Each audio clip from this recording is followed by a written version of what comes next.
So I talked about how to play Minecraft, how to get skins and stuff like that if you are using a cracked version. Now I'm going to demonstrate how to actually install texture packs. So let's go ahead and find a random texture pack. I'm using a texture pack called Faithful, but I'll still show you guys how to do that. So here's a web page for a texture pack. Now it's saved as a zip file, and once you download it, save it to your desktop and or wherever you want to find it. I didn't save it to my desktop; it's right now in some random place, and it should be a zip file. Now with this zip file, I'm gonna go ahead and try to find it. Maybe I have it in my downloads or somewhere. Faithful. Yeah, okay. So I have a Faithful texture pack right over here. Now what you want to do is double click, open up Minecraft, and let's see, I'm gonna go ahead and log in right here. Log in, don't update, and now you should see in the front of your page to say texture packs right here. Go ahead and click on that and press open texture pack folder. This will give you a folder, and it's pretty straightforward. What you want to do is take the zip file of that texture pack and just drag it right into here. Once you drag it right into here, you can close out the window and it should be right here, and you can choose it. Now, one thing to know is that if you want to have HD texture packs, which is 32 by 32 or higher, like 64 by 64, 128, 128, or 256, 256, you're going to have something called MC Patcher or Optifine. Now, I recommend Optifine because it helps improve performance on your computer. So the next thing I'll demonstrate is how to install mods into your Minecraft. Now, as you guys may know, that on Minecraft you can have different types of mods or different types of tweaks that can help you out. So here's Optifine. I will give you guys a link to this, and I highly recommend that you go ahead and download this. So let's say I download it, and I would just save it to my desktop. I don't want to redo all of this because I already have all these files. I'm pretty sure I have them, so I kind of don't want to do it. And maybe I have it somewhere. Okay, I have Optifine right here. Now these are saved as a zip file, and you want to open it with WinRAR. If not, just click on open with and WinRAR archiver, or just try to find the program and open it with WinRAR. And when you open it, you should have all these different class files or stuff that looks like that. So you're gonna want to leave this open. Now go back to %appdata %, and go back to your roaming folder. You should find a .minecraft folder. Go ahead and double click that and click on bin. Afterwards, you should have a minecraft.jar folder. What you want to do is you want to open this with WinRAR, so you have both of these things open. You have your this is your Minecraft. Let's just call this your Minecraft, and this is your actual mod right here. What you want to do is go ahead, and you should have a folder called meta.inf. Go ahead and delete that folder by clicking the folder and hitting the delete key on your keyboard, or just delete from here, delete files.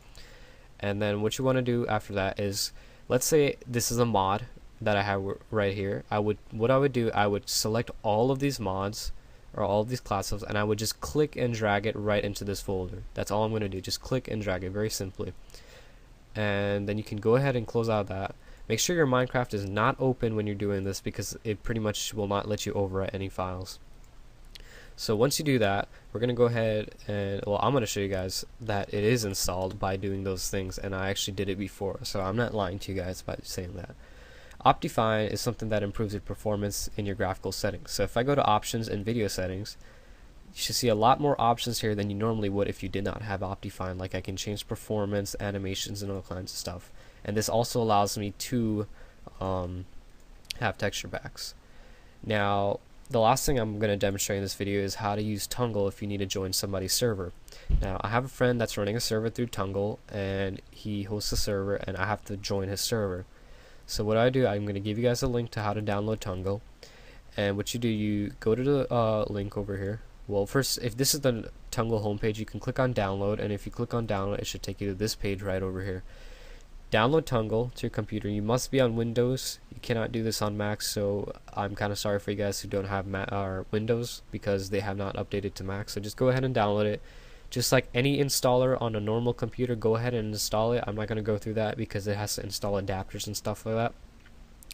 After you do that, it should tell you that you need to restart your computer. Go ahead and restart your computer and do all that stuff. Now, upon doing that, you should have Tunngle on your desktop or someplace. Now, I'm going to go ahead and open up Tunngle. one thing I forgot to mention is that you want to go ahead and create an account on Tunngle. So on the same page, click join for free and do a free sign up. It does have some ads on this page. Go ahead and close out of those. Okay. So I have read, agreed, and then register your account, activate your account, do all the things you gotta do until you actually create your account. So after you create your account, when you open up Tunngle, you should have something like this. It should look like this launcher. At the bottom right here on this toolbar, it shall not look just like mine. It'll say username, password, and it'll have a login over here. What you want to do is type in the username you created through Tunngle, your password, and go ahead and log in. Now, this little smiley face, you want to make sure it's either green or yellow, because this will allow you to connect through other ports and other people's server. If it's red, you can go ahead and right click it, and it should give you some options or things you can do to help make it like yellow or green. It's more complicated with port forwarding and all that stuff, but I will not demonstrate that unless you guys really have an issue, so you guys can go ahead and comment about that. So if I need to join my friend's server, I would click on community, networks, and private networks right here. Now I have to join an existing network, and the person who's hosting the Tunngle server will have to give you the login. Now let's say, well, my friend already gave me the login, so I'm going to go ahead and type it in, but I will not give you guys a password unless you guys actually know me in real life and you guys know this guy who's running the server. His name's Candiker, and you have to prove it to us that you actually know us. Then I'll actually give you the login to the server. So I'm going to go ahead and click on join. Now upon doing this, the amount of people that are actually listed on Tunngle shall be over here on the right side. That does not technically mean that they're actually playing Minecraft. That just means that they're actually on Tunngle. So here's my name and here's my friend's name. So what I would do, I would right click his name and I would copy the IP to clipboard, or I can just click on his name, highlight it, and you see that IP address that shows up right there. I want to have that IP address, but I'm just going to copy it. Now with Tunngle, you can minimize it down to your desktop at the bottom, or you can just go ahead and press this little button right here and it'll go down here on the bottom right hand side of your screen. So now I'm going to just go ahead and try to join a server. So what I would do, I would log into Minecraft like I normally would. I would press not now, and then right after that I shall click on multiplayer. Now I can add a server and I could put the IP address right here, and I can do that, but I'm not going to do that because my brother plays and I don't want him to get in the account and all that stuff. So I'm going to go ahead and do direct connect. So what you do, you just press Control V and you could just go ahead and paste it and you can join the server. And I'm actually on the server right now and I am actually playing. And you should see that I actually have my skin on if I take off my helmet and stuff like that. Now one thing to keep in mind is that you have to be whitelisted on the server. Like basically what that means, he has to give you permission to join the server. So with the Minecraft account that you log in with, which I'll go ahead and demonstrate all over again, the same login that you have right here, this username, you want to give the guy who's running the server the name.